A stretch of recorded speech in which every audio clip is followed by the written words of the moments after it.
Olá pessoal, espero que estejam todos bem. Espero que vocês já tenham assistido a parte 1 da nossa aula. Vamos à parte 2. Pessoal, como nós discutimos na aula 13 da nossa disciplina, a teoria do campo girante ela é muito importante para compreender o funcionamento da máquina de indução. Primeiramente, teremos que pensar que temos bobinas que estão defasadas mecanicamente no estator da nossa máquina. Então, por exemplo, na máquina de dois polos, essa defasagem é de 120 graus mecânicos. E essas bobinas vão ser alimentadas por correntes defasadas 120 graus elétricos, ou seja, são correntes trifásicas. Isso vai gerar um campo girante dentro da nossa máquina. E na aula anterior a gente até calculou qual seria a velocidade mecânica deste campo girante. A gente percebeu que ele poderia ser calculado pela expressão 120F sobre P, que é denominado velocidade síncrona da nossa máquina. Consequentemente, quando alimentamos as bobinas da nossa máquina com correntes trifásicas, teremos um campo que gira dentro da nossa máquina. Na aula 13, nós analisamos apenas a questão da existência do campo girante. Agora vamos entender como que o rotor entra nessa jogada. Basicamente, pessoal, quando o rotor ele está em repouso, ele vai observar uma variação de fluxo magnético. Por quê? Vamos considerar aqui um par de barras do rotor que vão formar uma espira fechada. Você tem que lembrar que tem um anel, então a gente tem um caminho fechado que vai ligar essas duas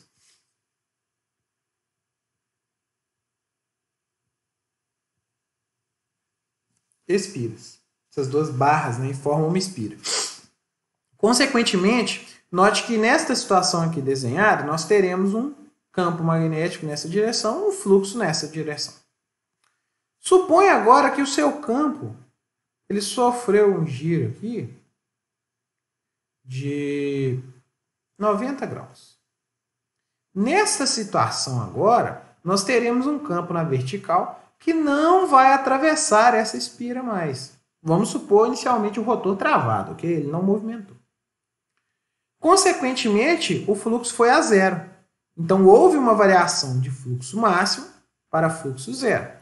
Se a gente der mais um giro aqui, supondo que agora aqui é o sul e aqui é o norte, nós teremos o fluxo máximo, mas na direção oposta. Então, está acontecendo uma variação de fluxo nas barras do rotor. Consequentemente, o rotor vai experimentar uma variação de fluxo e, pela lei de Faraday, a gente espera que seja induzida uma tensão no rotor da máquina. Tensão essa que estaria relacionada ao número de espiras e estaria relacionada à própria variação do fluxo. Então, qual é a conclusão aqui? Existe uma tensão induzida no rotor da máquina. Aonde? Existe uma tensão induzida nas barras de alumínio que constitui o rotor e também existe uma tensões induzidas dentro do núcleo do rotor da nossa máquina. E se a gente lembrar, essas tensões induzidas dentro do núcleo magnético é a origem das correntes parasitas ou correntes de Foucault. Por este motivo, o rotor ele deve ser laminado, tá? E essas lâminas elas vão ser isoladas entre si por um óxido, como discutimos na nossa aula sobre perdas magnéticas, tá? Então, aqueles conceitos de laminação são aplicáveis aqui ao rotor e também ao estator da nossa máquina, visto que a máquina de indução ela vai ter essa questão desse fluxo variável no tempo. E o que vai acontecer então? Essa tensão induzida no rotor, a gente tem que lembrar que ela vai ser aplicada no circuito fechado. O rotor da nossa máquina é uma gaiola fechada, quando tiver uma tensão ali dentro, vai circular uma corrente elétrica, tá? E essa corrente elétrica, a magnitude dela, com certeza vai depender da impedância das barras do rotor, e ela é explicada pela própria lei de Ohm. Então, nós temos uma tensão induzida. Se a gente está induzindo essa tensão num circuito que tem uma determinada impedância, nós teremos uma corrente induzida. Tá? Então, esse é o processo. Até agora, lei de Faraday, tensão induzida no rotor, gera uma corrente induzida. Agora nós vamos para a última etapa para entender o funcionamento da máquina de indução. Nós temos a força de Lorentz. Tá? Por quê? Nós temos correntes induzidas nas barras de rotor. Tá? Então, existem correntes que ou estão entrando na página ou saindo da página, por exemplo.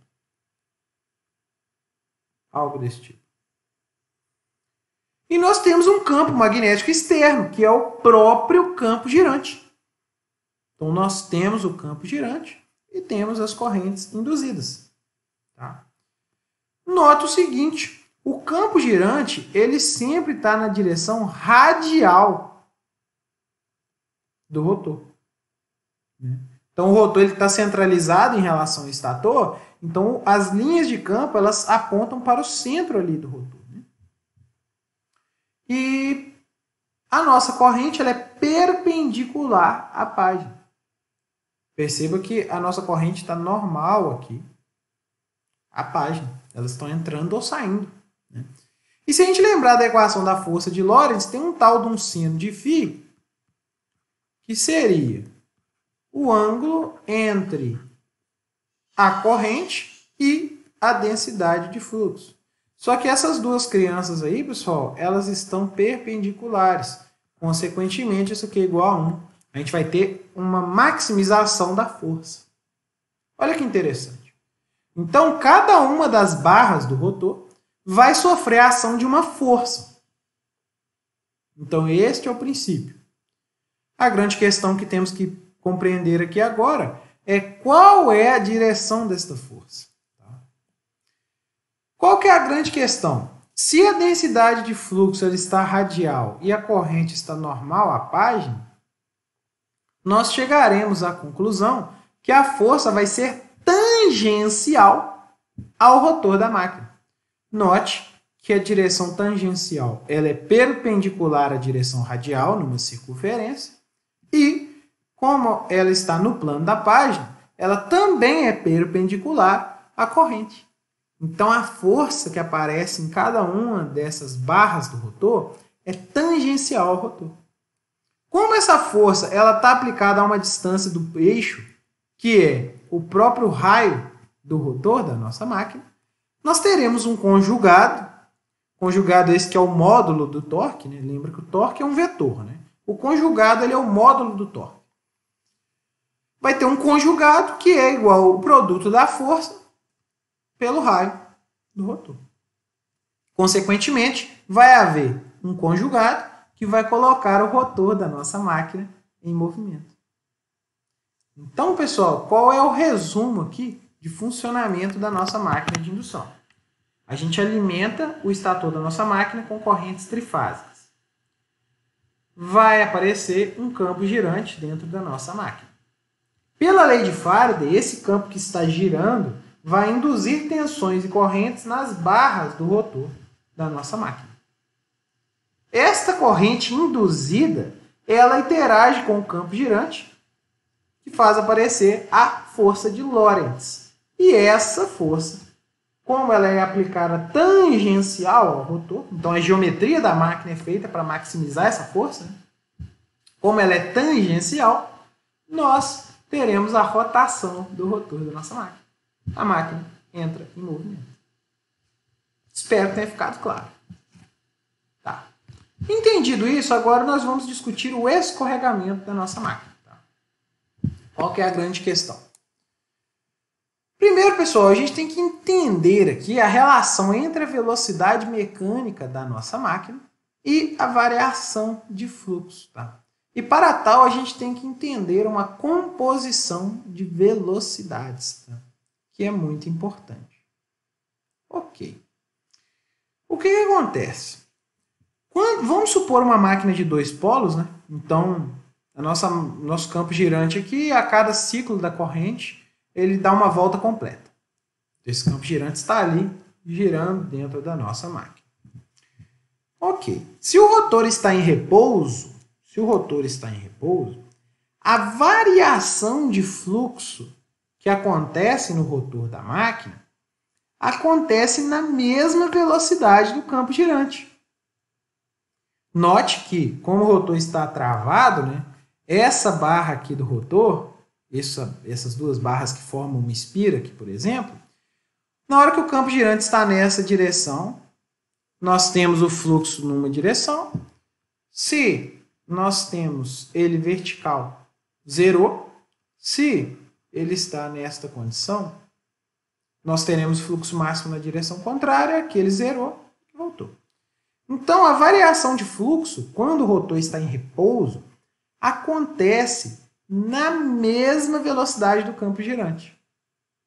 Na hora que o campo girante está normal, a espira, o fluxo dentro da espira vai para zero. Na hora que ele está alinhado ali com a espira, nós temos fluxo máximo e tudo acontece ao mesmo tempo. Só que quando o rotor começa a girar também, porque nós teremos a força de Lorentz que vai fazer com que o rotor gire numa certa velocidade, agora a variação de fluxo experimentada pelo rotor, ela não vai acontecer na mesma velocidade do campo girante. Por quê?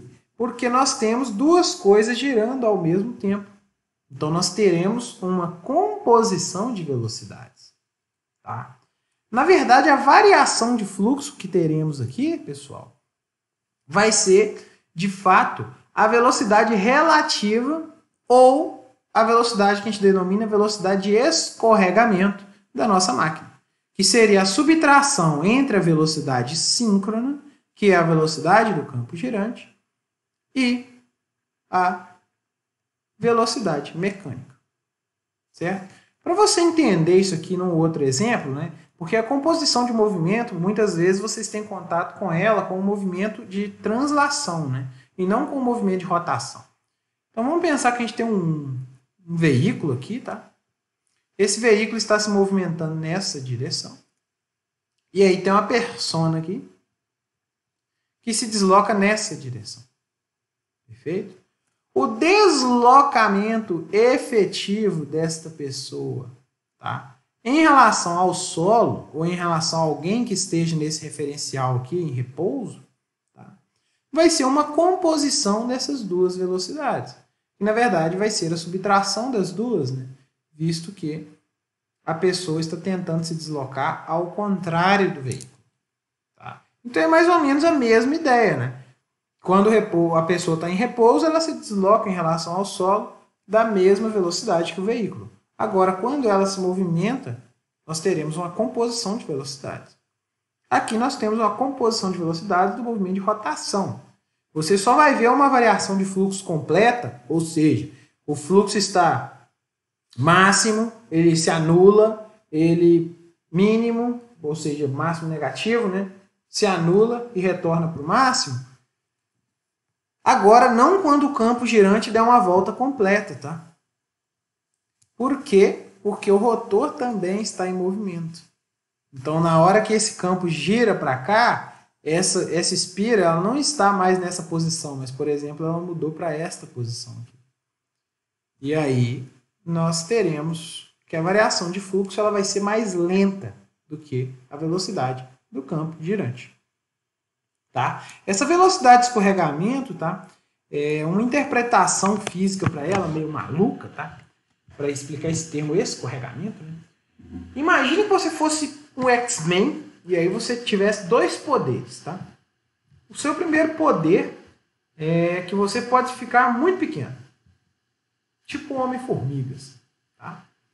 E o segundo poder que você teria é que você seria capaz de enxergar o campo magnético. Então você seria capaz de ver as linhas de campo magnético. Tá? Então suponha que nessa situação você reduziu o seu tamanho e conseguiu pegar uma carona no rotor da máquina. Então você sentou ali no rotor da máquina, está ali tranquilo ali. Tá? Você está pequenininho, então sua cabeça não vai bater no estator, né? Sua estatura é compatível com o entreferro da máquina. Tá? E esse negócio começa a girar. Tá? O que você vai perceber? Como você está no referencial do rotor, você vai estar numa velocidade mais lenta do que o campo girante. O campo girante vai estar mais rápido aqui, né? E você está no rotor numa velocidade mais lenta. Consequentemente, você vai ter a impressão, quando você ver o campo girante, que você está escorregando em relação ao campo girante, ou você está se afastando do campo girante. E é essa ideia que criou o conceito de velocidade de escorregamento. Então, na verdade, é só uma composição de velocidades. Se você estivesse no referencial do rotor, você não veria, vamos dizer assim, a velocidade do campo girante, né? Mas você veria a diferença entre essas duas velocidades. Tá? Então, o mais importante dessa discussão longa que fizemos aqui é que variação de fluxo depende da diferença de velocidade. Tá? E existe uma situação bastante interessante, tá? Que é um limite de operação aqui da máquina de indução, que é quando a velocidade mecânica ela fica muito próxima da velocidade síncrona. Então, suponha, hipoteticamente, que a velocidade mecânica de giro do rotor ela se iguale à velocidade síncrona. Neste caso, o que vai acontecer? Nós teríamos um polo norte aqui e um polo sul, por exemplo, no nosso campo girante, e aquela nossa espira ela estaria girando na mesma velocidade do campo girante. Consequentemente, o fluxo magnético que percorre essa espira se tornaria constante, porque ela ia girar junto com o campo.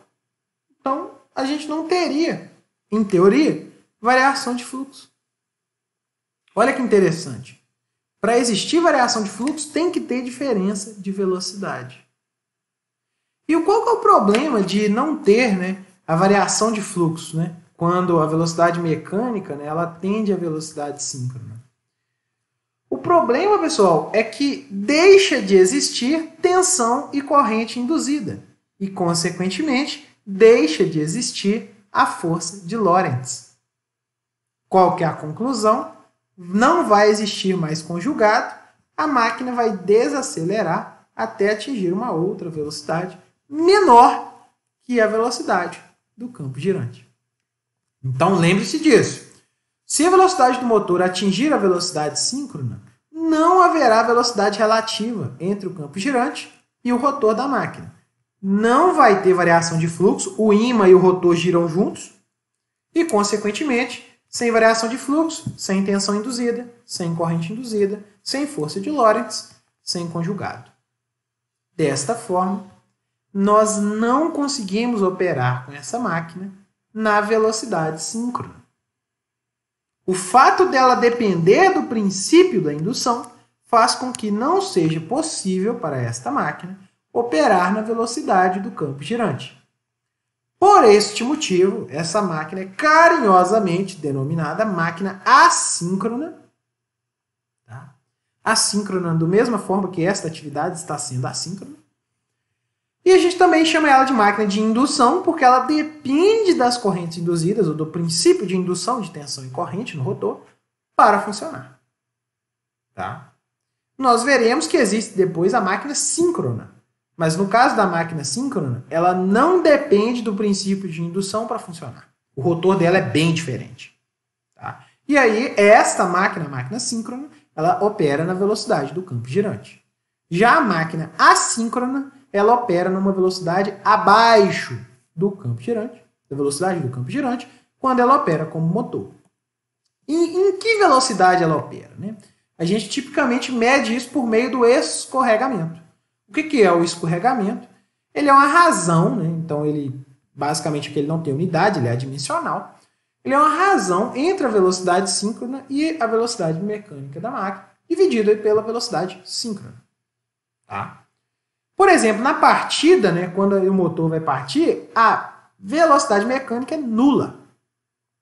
Consequentemente, se essa velocidade mecânica é nula, a gente espera, né, que o escorregamento ele seja unitário. Por outro lado, na velocidade síncrona, a velocidade mecânica, tá, da nossa máquina ela é igual à velocidade síncrona. Tá? E neste caso, nós teremos o escorregamento nulo. Tá? A gente vai ver depois que o escorregamento da máquina ele não é constante. Tá? Ele depende da carga que está no eixo da nossa máquina. Se eu estou com pouca carga, tá? O escorregamento ele tende a zero, ele fica bem pequeno. E à medida que a gente coloca a carga no eixo, o escorregamento aumenta, ou seja, a velocidade da máquina vai diminuindo. Tá? Para máquinas de baixa potência, a gente vai ver que o escorregamento ele não é tão grande, não, tá? Ele é na faixa aí, o escorregamento nominal, na faixa de 3 a 5%, tá? Já para máquinas de alta potência, esse escorregamento ele é da faixa de 1%, tá? O escorregamento é pequeno, pessoal, porque a gente vai ver que um limitante, tá, para a eficiência da máquina, ou seja, a eficiência de uma máquina de indução, ela é sempre menor que 1 menos o escorregamento da máquina. Então, se o escorregamento for grande, a eficiência da máquina é péssima. Tá? Neste ponto, pessoal, gostaria de agradecer a atenção de vocês e até a parte 2 da nossa aula.